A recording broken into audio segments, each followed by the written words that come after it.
Okey. Thank you Roberto. Baik, seterusnya daripada Salgari Wahid. Malam tadi Salgari Wahid pun ada bersama dengan kita. Assalamualaikum YB, isu pengundi Sabah tak masuk syurga. Kenapa Menteri Agama tak keluarkan kenyataan? Okey, saya tak tahu sama ada ianya betul ke tak betul ya. Waalaikumsalam ya, Salgari ya. Kerana ada penafian ya. Bila dikeluarkan poster itu, maka dia orang kata fitnah ya. So kita pun tak tahu. Tapi kalau betul lah itu yang dikatakan, kita haraplah Menteri Agama akan berani untuk menegur, seperti mana dulu dulu ada orang UMNO dia gunakan ayat Al-Quran, dia kata yang ya ayyuhallazina amanu, dia amanu tu UMNO lah dia kata. So dia permainkan ayat Quran, maka ada yang tegur ada mufti yang sanggup tegur dan sebagainya. Tapi tu mungkin oleh kerana UMNO. Yang bab-bab agama ni mungkin orang nak tegur PAS pun dia takut kena katok. Sikit-sikit kena katok kan. Faktuluh dia kata. Ampun bang. Faktuluh. Ya, tapi insya-Allah lah kita harap bahawa PAS tak se-ekstrim itu. Tapi tak mustahil pasal kita dengar ada pemimpin PAS dulu kan. Dia kata bila nak masuk syurga dia baca ayat dia baca dia punya nombor ahli dia. Dia nombor ahli dia. Bila nak masuk syurga, apa? Kamu bukti kamu berjuang Islam. Ni dia nombor ahli aku. Masuk syurga. Dengan nombor ahli. Bahaya ni. Okey, terima kasih Salgaring. Terima kasih untuk soalan anda. Baik, komen dari Rohani Rahman. Tun dan Datuk Seri Anwar Ibrahim tak payah rebut kerusi PM lagi lah. Fokus tumbangkan PN. Jom. Yang penting PN tumbang dulu. Okey. Baik, soalan daripada Muhammad Hazwan Facebook. Soalan pertama, apa strategi amanah dan PH untuk memenangi hati pengundi saluran 1, 2 yang boleh dikatakan sudah selesa dengan PN atau MN? Ya. Ini memanglah satu perkara yang sukar ya. Tak ada orang boleh katakan ianya mudah. Dia sebenarnya bila Perikatan Nasional ni bentuk kerajaan, mereka dibantu dengan suasana COVID. Baik. Kerana suasana COVID ni menyebabkan mereka tak dapat buat apa-apa. Lalu kita tak boleh tengok prestasi mereka dari banyak sudut menguruskan pentadbiran kecuali menguruskan COVID. Nombor satu. Nombor dua, PH sebelum ini telah banyak melakukan penjimatan.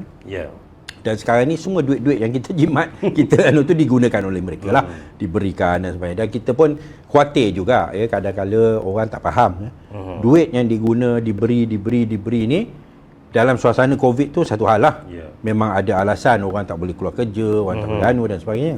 Tapi akhirnya ianya akan menghasilkan hutang yang banyak. Itulah yang Menteri Kewangan pun dah kata double defisit kita 2 kali ganda. Bila kata defisit 2 kali ganda ni maknanya hutang tu bertambah 2 kali ganda. Ya, dan ini akan membebankan generasi yang akan datang. Ya, orang muda ni bila kita ni dah tak ada, dia orang ni yang akan tanggung. Ni yang masalahnya. Nak bayar bunganya, nak bayar hutangnya, ya, semua kena tanggung ya. So bagi kita kaedah yang kita guna seperti dululah. Memberikan penerangan ya, jangan main emosi lah ya. Tu biar kita serah pada PN, serah pada UMNO, pada PAS, tu semua main emosi je lah. Sampai perompak penyamun pun tak apa, hero juga dia main emosi. Kerana apa? Kerana Melayu ni dia rompak, dia bagi kepada orang OKU, dia bagi kepada ibu tunggal lah, apalah dan sebagainya, anak yatim lah, apalah semualah. Ni sampai sokonglah perompak dan penyamun. Kita tak adalah macam itulah. Ya, kita kena berikan penjelasan kerana kita nak didikkan masyarakat kita untuk memahami. Mungkin pengundi saluran 1 dan 2 sukar, tetapi kita tengoklah, mana tahu. Ya, insya-Allah benda ni akan menjadi semakin jelas. Ya, seperti mana yang kita nampak. Dan PN ni pun, MN ni pun dia sama dia pun bergaduh. Cakap je ada muafakat tapi tak ada. Tak muafakat, dia muafakat untuk tidak bermuafakat ya. Dekat Sabah tu sampai 17 kursi je bertindih ya. Itu muafakat dia lah. Seteru sesama mereka. Okey. Baik, soalan kedua daripada Muhammad Hazwan. DNA amanah dikatakan masih lagi milik PAS kerana tiada ahli dalam kalangan bukan Islam yang diwawarkan di media. Pendaftaran ahli baru juga masih lagi diharapkan dari lompatan ahli PAS. Bagaimana amanah mahu menarik sokongan dan ahli bukan Muslim?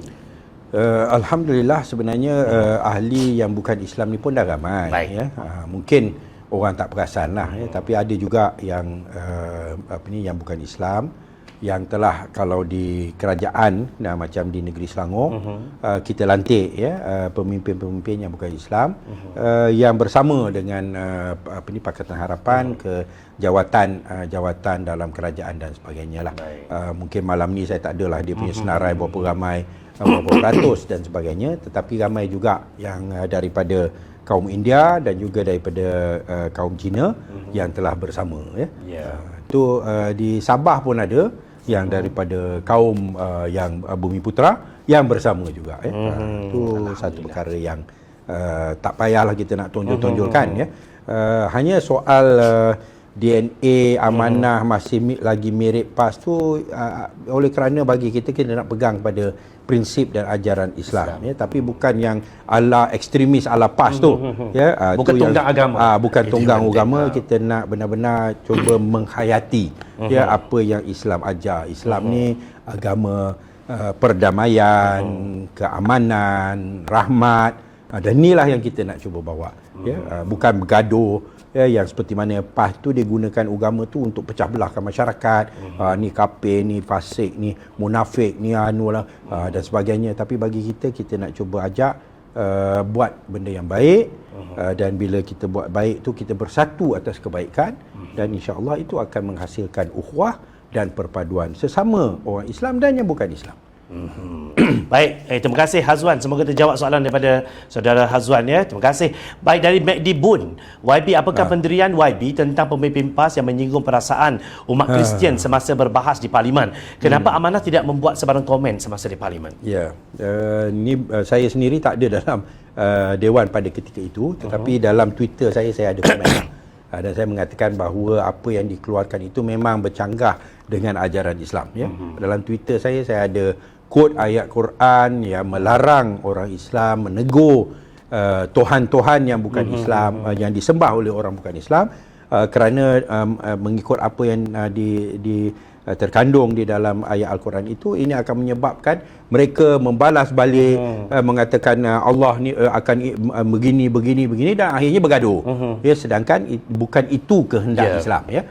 Dan bila kita menyentuh tentang agama seseorang, kita menyentuh tentang buku ataupun kitab yang dianggap sebagai kitab agama mereka dan sebagainya, memang ianya merupakan satu tindakan yang tidak wajar dan bercanggah dengan ajaran Islam itu sendiri ya. Saya rasa dalam program Jom Channel yang sebelum ini pun saya dah sebut, dikatakan bila ud'u ila sabili rabbika bil hikmah wa mau'izatil hasanah wajadilhum billati hiya ahsan ya. Maknanya seru kepada jalan Tuhan kamu dengan penuh hikmah, bijaksana ya, dan bijaksana ya, dan dengan contoh yang baik, contoh dan teladan yang baik ya, dan berbahas dengan mereka dengan cara yang terbaik ya, dengan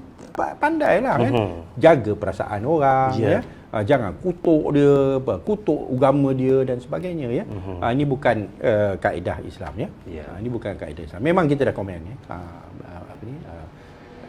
Okey. Baik, terima kasih McD Bun. Terima kasih ya. Jangan lupa sponsor McD itu kan.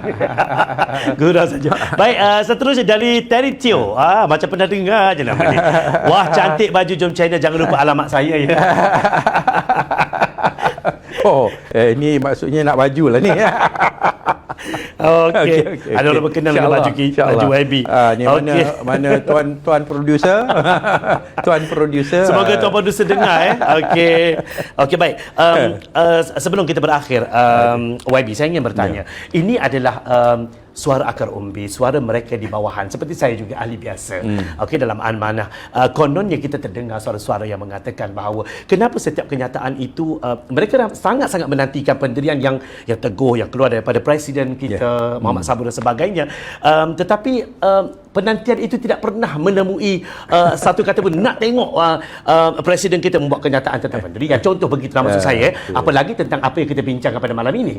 Okey, tetapi yang kita lihat tidak menafikan bahawa YB merupakan pengarah Komunis Amanah. Pastilah sesuatu itu kenyataan dikeluarkan oleh YB, tetapi begitulah kononnya ahli-ahli bawahan nak dengar daripada kenyataan daripada presiden juga. Dan juga kita tidak nafikan bahawa kita adalah collective leadership, tetapi ada juga antara suara yang mula mengatakan desas-desus dalam grup WhatsApp dan sebagainya, itu tidak dapat dinafikan. Itulah suara mereka yang perlu kita raih, yang mengatakan mungkin perlu dah ada satu transformasi dalam pemimpinan PAS dan sebagainya. Komen YB di situ. Dalam kepimpinan Amanah. Amanah. Maafkan saya. Yalah, macam inilah dia. Apa ni, kalau presiden keluarkan kenyataan, aku tak ada kerja. Saya pengarah komunikasi. Sebenarnya kenyataan akhbar yang dibuat biasanya lah. Kalau selepas saja mesyuarat, kita akan bincang, kita draft, kita bincang dan kita setuju bersama, okey, ini dia kenyataan yang nak dikeluarkan. Hanya yang pasal kes Husam tu, sebenarnya ianya dibincang dalam mesyuarat pimpinan nasional, tetapi memang saya diarahkan oleh presiden untuk keluarkan kenyataan. Hanya seperti mana yang saya sebutkan tadilah, oleh kerana saya nak menunggu respons daripada Husam, kerana saya tak ingat dalam mesyuarat tu ada seorang yang ditugaskan untuk bincang dengan Husam. Tapi tak dapat feedback tu, maka saya punya kenyataan yang disediakan asalnya pada 7 September tu tak keluar. Dan biasanya kenyataan media akan dikeluarkan oleh sama ada pengarah komunikasi ataupun Setiausaha Agong. Kadang-kadang dalam soal isu organisasi dan sebagainya, biasanya Setiausaha Agong akan keluarkan. Dalam soal pertandingan, persaingan dalam arena politik, pendirian kita dan sebagainya, komunikasi, pengarah komunikasi akan keluarkan. Kadang-kadang presiden keluarkan. So kalau tiap-tiap kali presiden keluar, aku tak ada kerja, Setiausaha Agong tak ada kerja, jadi masalah lah kan. Tapi sebenarnya kami di Jom Channel beberapa kali menghubungi presiden. Harap-harap Tuan Presiden mendengar. Kami sangat-sangat mengalu-alukan, ingin sangat Tuan Presiden datang ke set kami. Ada satu ruangan sejam 2 untuk kita bersama-sama dengan rakyat luar sana, ahli-ahli amanah. Saya rasa kalau kita wawarkan, ramai orang tengok sekali, berpuluh ribu sekali siaran ni.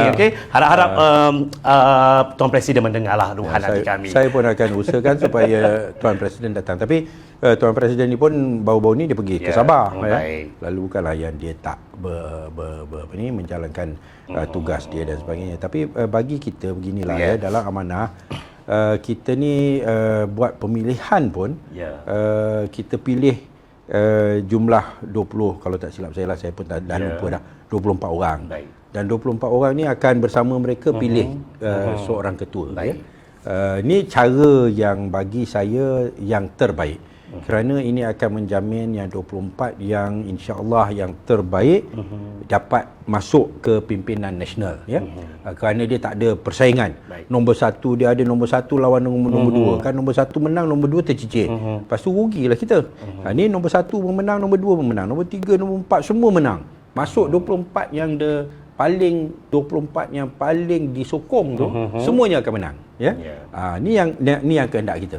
Tapi kalau kita buat cara yang seperti mana yang dilakukan oleh parti-parti lain, nombor 1 akan bertanding dengan nombor 2, nombor 3 akan nombor 4. Akhirnya nombor 1 menang, nombor 2 tercicir, nombor 3 menang, nombor 4 tercicir.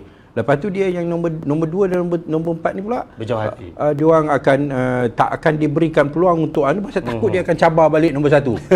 Pasal dia persaingan yang sebegitu. So sistem itu kita tak nak. Kita nakkan ukhuwah, kita nakkan persaudaraan, kita nakkan yang terbaik dapat ke depan, dan semua diberikan peluang untuk berkhidmat dan memberikan pengorbanan untuk memenangkan amanah dan sebagainya. Dan persoalan siapa jadi presiden, siapa timbalan presiden, siapa naik presiden, bagi kita ni tak jadi isu. Ni oleh kerana persaudaraan dan persahabatan yang begitu rapat di kalangan kita. Tu macam Datuk Husyam, waktu Husyam, dia tak bertanding tapi kita lantik dia sebagai naib. Tak ada pula yang mana boleh dia naib, dia tak bertanding pun lah, apalah. Itu tak ada dalam amanah. Dan alhamdulillah, dan kita doakan semoga insya-Allah keikhlasan, kejujuran, persahabatan itu akan kekal.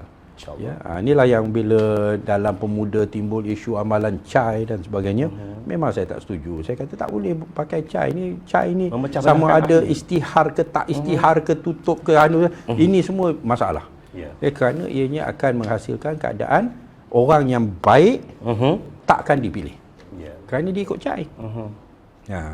Ni yang berlaku dalam PAS. Yang mana yang teruk-teruk semua ikut CHAI, semua patuh semua masuk jadi pimpinan pusat. Sedangkan yang terbaik tercicir. Ya, di antara yang terbaik tercicir. Kita tak nak dalam amanah begitu. Biar ada kejujuran, biar ada keikhlasan dalam perjuangan, kita saling membantu. Yang ada potensi kita bangunkan dia, bukan kita jatuhkan dia. Ya, pasal untuk amanah, untuk rakyat, untuk negara. Baik, terima kasih YB, Pengarah Komunikasi Amanah memberikan jawapannya. Okey, apapun sahabat-sahabat dalam amanah